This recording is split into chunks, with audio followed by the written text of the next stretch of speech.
श्रीमद्भगवद्गीता अथ पञ्चमोऽध्यायः कर्मसन्न्यासयोगः। अर्जुन उवाच सन्न्यासं कर्मणां कृष्ण पुनर्योगं संससि यच्छेययेतरो एकं तन्मे ब्रूहि सुनिश्चितं। श्रीभगवानुवाच सन्न्यासः कर्मयोगश्च निःस्त्रियसकरावुभौ तयोस्तु कर्मसन्न्यासात् कर्मयोगो विशिष्यते।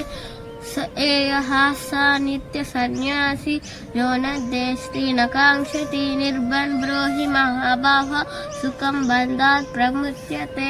साङ्ख्ययोगौ पृथक् बालाः प्रवदन्ति न पण्डिताः एकमप्यस्थितः सम्यक् उभयोर्विन्दते बलम् संशयः प्राप्यते स्थानं तद्योगैरपि गम्यते। एकं साङ्ख्यं च योगं च यः पश्यति स पश्यति सन्न्यासस्तु महाबाहो दुःखमाप्तुमयोग्रतः योगयुक्तो मुनिर्ब्रह्मणचितेनाधिगच्छति। योगयुक्तो विशुद्धात्मा विजितात्मा जितेन्द्रियः सर्वभूतात्मा भूतात्मा कुर्वन्नपि न लिप्यते।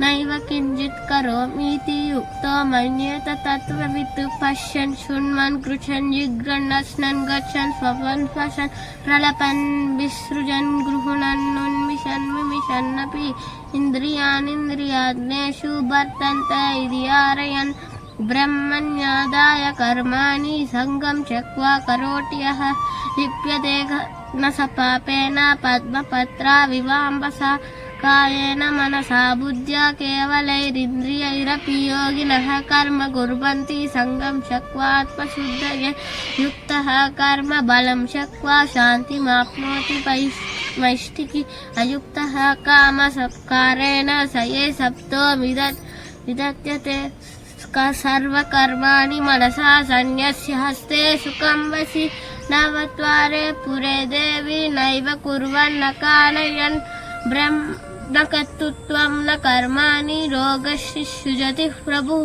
न कर्मबलं संयोगं स्वभावस्तु प्रवर्तते न दत्ते कस्यचित् पापं न चैव सुकृतं विभुः अज्ञानेनाहुतं ज्ञानं तेन मुह्यन्ति जन्तवः।